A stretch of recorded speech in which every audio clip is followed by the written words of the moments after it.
Dans l'épisode de Demain nous appartient du mardi 13 juin, Jordan, Maxime Lelu, rejoint Judith, Alice Varela, Oma lorsque celle-ci reçoit un message de Vince, Edward Collins.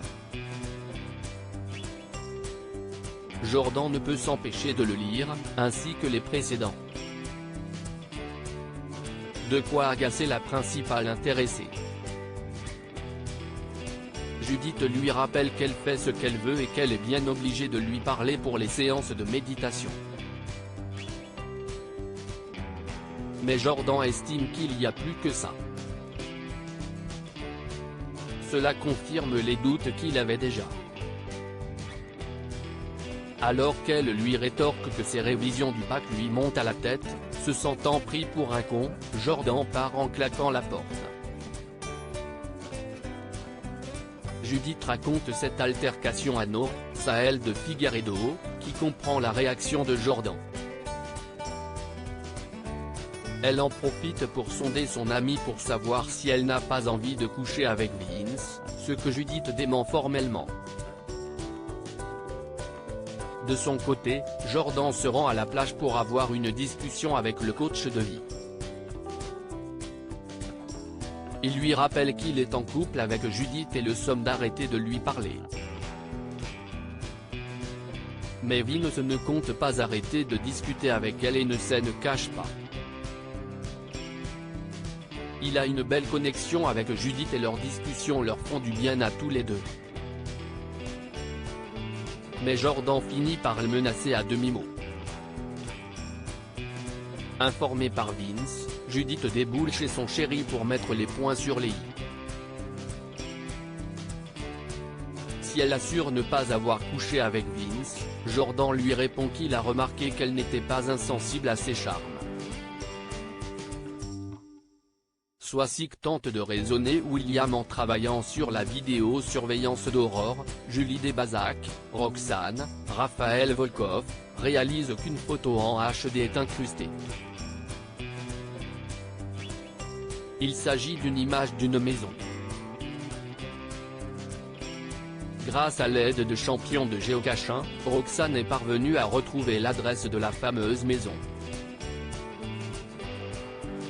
De retour de Paris, Martin, Franck Monsigny, s'y rend illico avec Karim, Sami Garbi.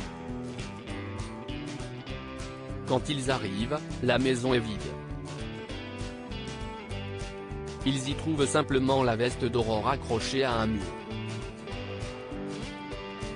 Dans la poche, il y a un mot sur lequel est inscrit « Trollans #flics incapables ».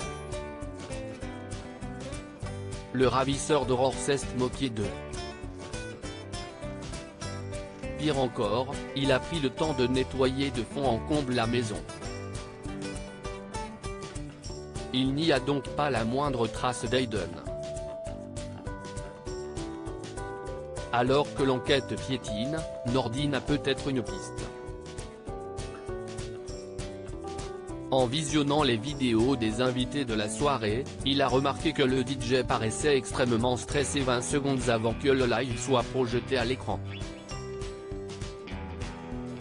Martin et Karim l'interrogent mais ce dernier assure qu'il n'a rien à voir avec toute cette histoire.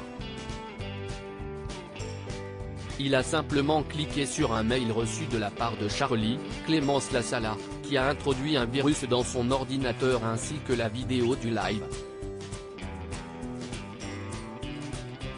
Il a alors pris peur et a débranché son laptop mais cela n'a rien changé.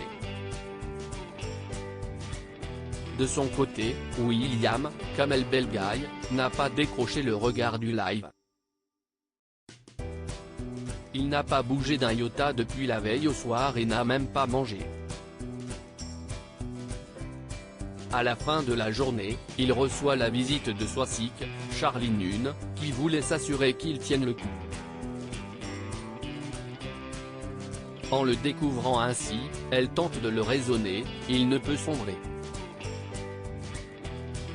S'il arrive quelque aurore, ses filles auront besoin de leur père.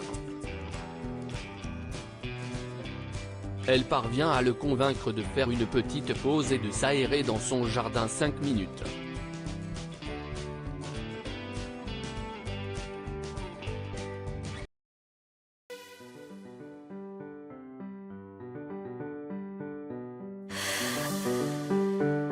The